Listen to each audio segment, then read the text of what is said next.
warahmatullahi wabarakatuh.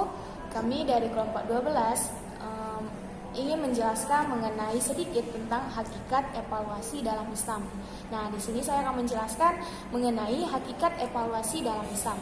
Dapat diartikan pula dengan penilaian pendidikan, yakni kegiatan menilai yang terjadi dalam aktivitas pendidikan. Evaluasi itu semacam pengukuran, karena dalam evaluasi digunakan alat pengukuran tertentu.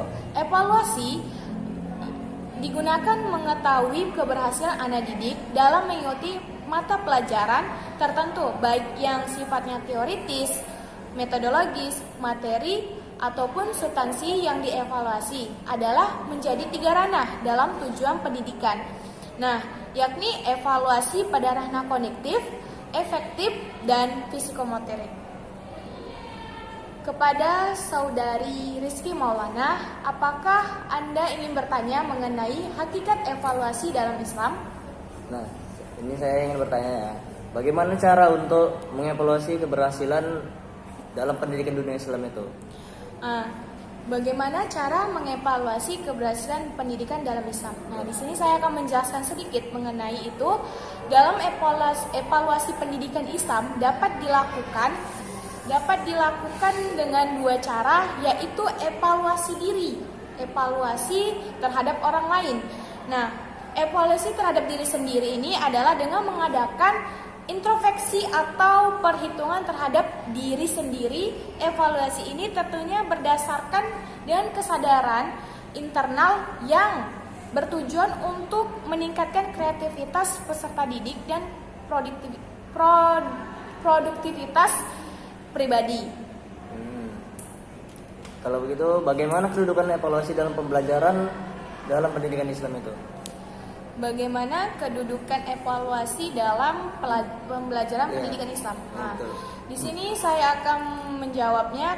Dalam pendidikan Islam, evaluasi memiliki kedudukan yang sangat penting untuk mengukur dan menilai sejauh mana keberhasilan itu dilaksanakan.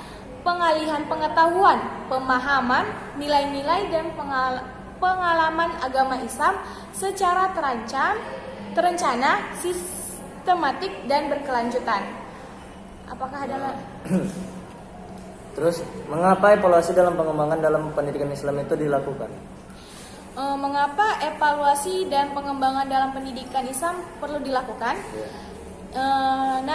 Di dalam evaluasi pengembangan pendidikan Islam ini sangat perlu dilakukan, karena secara khusus tujuan pelaksanaan evaluasi dalam pendidikan Islam ini untuk mengetahui pemahaman peserta didik terhadap materi pelajaran, baik dalam aspek kognitif, psikomotorik, maupun efektif. Namun dalam pendidikan Islam, tujuan evaluasi lebih ditekankan pada penguasaan setiap efektif dan psikomotorik ketimbang aspek kognitifnya. Baru penekanan ini bertujuan untuk mengetahui bagaimana kemampuan peserta didik yang secara garis besar untuk meliputi 4 hal, yaitu sikap dan pengalaman terhadap hubungan pribadinya. Yang kedua, sikap dan pengalaman terhadap arti hubungan dirinya dengan masyarakat.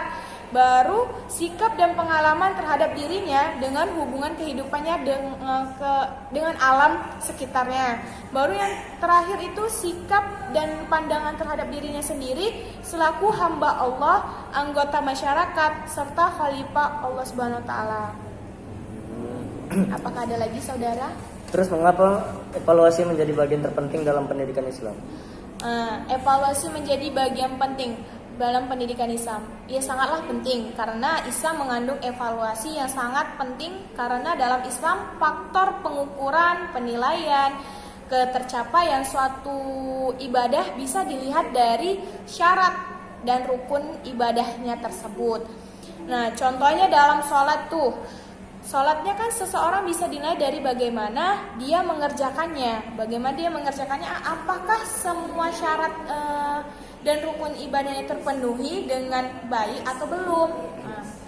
Bisa juga dilihat dari indikator sholat tersebut seperti dalam Al-Quran yang dijelaskan Al-Ankabut ayat 45. Sesungguhnya sholat itu mencegah perbuatan keji dan mungkar. Bagaimana solusi kita seorang guru gagal dalam mengevaluasi pembelajarannya? Bagaimana solusinya jika seorang guru gagal dalam mengevaluasi pembelajarannya? Tidak ada kata gagal dalam pelaksanaan evaluasi pendidikan, karena tujuan evaluasi ini kan untuk mengetahui kekurangan dan keberhasilan dalam pelaksanaan program pendidikan. Sampai sini apakah sudah mengerti kepada Rizky Maulana? Ya, alhamdulillah dapat saya mengerti. Baiklah, apakah di sini saudari Siti Sepila ingin bertanya tentang mengenai evaluasi pembelajaran? Di sini juga saya ingin bertanya kepada saudara, yaitu mengenai evaluasi juga. Yaitu pertanyaannya, mengapa evaluasi mempunyai kedudukan yang sangat penting? Evaluasi mempunyai kedudukan yang sangat penting dan strategis karena evaluasi merupakan suatu bagian yang tak terpisahkan dari pembelajaran itu sendiri. Hampir semua ahli produser sistem instruksional menempatkan evaluasi sebagai langkah-langkahnya. Dan ada juga 3 manfaat yang dilaksanakan evaluasi proses dan hasil pembelajaran. Manfaat-manfaat tersebut yang pertama ialah memperoleh pemahaman, pelaksanaan dan hasil pembelajaran yang telah berlangsung atau dilaksanakan guru. Yang kedua, membuat keputusan berkenaan dengan pelaksanaan dan hasil pembelajaran. Dan yang ketiga, meningkatkan kualitas proses di dalam pembelajaran. Nah, pertanyaan yang kedua ini yaitu bagaimana cara kita untuk pelaksanaan evaluasi pendidikan Islam? Itu ada 2 cara ya. Evaluasi pendidikan dalam Islam itu yang pertama evaluasi diri sendiri, dan yang kedua itu evaluasi terhadap orang lain atau peserta didik.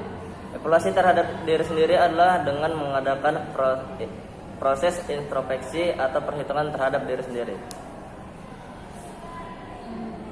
Baru bagaimana perbedaan evaluasi pendidikan dengan evaluasi pendidikan Islam? Di mana perbedaannya? Kalau evaluasi pendidikan adalah suatu kegiatan untuk menentukan taraf kemajuan suatu aktivitas di dalam pendidikan Islam itu. Kalau evaluasi pendidikan adalah pengumpulan kenyataan secara sistematis untuk menetapkan apakah dalam kenyataan tetap terjadi perubahan dalam diri siswa dan menetapkan sejauh mana tingkat perubahan dalam pribadi siswa tersebut. Di situ ada perbedaannya kan? Iya. Nah, pertanyaan selanjutnya yaitu mengenai mengapa dalam evaluasi pendidikan Islam ini harus menetapkan suatu kriteria. Kriteria ini penting dibuat oleh Pak evaluator dengan mempertimbangkan yang pertama itu hasil evaluasi dapat dipertanggungjawabkan secara ilmiah. Yang kedua, evaluator lebih percaya diri. Yang ketiga, menghindari adanya unsur subjektivitas. Dan yang keempat, memungkinkan hasil evaluasi akan sama sekalipun dilakukan pada waktu dan orang berbeda. Dan yang kelima, memberikan kemudahan bagi evaluator dalam melakukan penafsiran hasil evaluasi. Kriteria sangat diperlukan untuk menentukan pencapaian indikator hasil belajar peserta didik yang sedang diukur.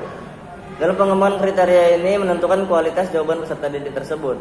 Ada beberapa hal yang harus dipertimbangkan. Yang pertama itu kriteria harus meluas tetapi tidak memakan waktu. Yang kedua, dapat dipahami dengan jelas oleh peserta didik.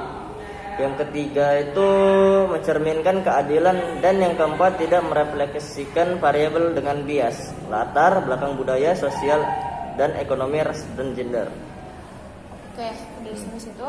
Nah, pertanyaan selanjutnya itu mengapa seorang pendidik itu harus memahami dan menerapkan prinsip-prinsip evaluasi pada pendidikan Islam? Penting bagi guru untuk memastikan peserta didik dapat mendapatkan persepsi dan pemahaman yang benar dan mencapai kompetensi. Evaluasi tentunya dapat menjadi ukur keberhasilan guru dalam memberikan persepsi dan menyampaikan materi dengan baik dan benar. Evaluasi pembelajaran itu sendiri sangat penting dilakukan untuk mengetahui efektif atau tidaknya suatu sistem pembelajaran yang diterapkan oleh tenaga pendidik. Karena bila seorang pendidik tidak melakukan evaluasi, sama saja tenaga pendidik tersebut tidak ada perkembangan dengan di dalam merancang sistem pembelajaran tersebut. Dan dengan menguasai teori belajar dan prinsip-prinsip pembelajaran yang mendidik, setidaknya guru dapat memahami apa dan bagaimana sebenarnya proses belajar itu terjadi. Dan pada diri sendiri, pada diri peserta didik. Sehingga guru dapat mengambil tindakan pedagogik dan edukatif yang tepat bagi penyelenggaraan pembelajaran. Mungkin itu saja. Coba matikan. Nah, penjelasan tadi sudah dijelaskan semua pertanyaan-pertanyaan tadi. Nah, sampai sini saja pembahasan yang kami jelaskan dari kelompok 12. Kami akhiri dengan wassalamualaikum warahmatullahi wabarakatuh.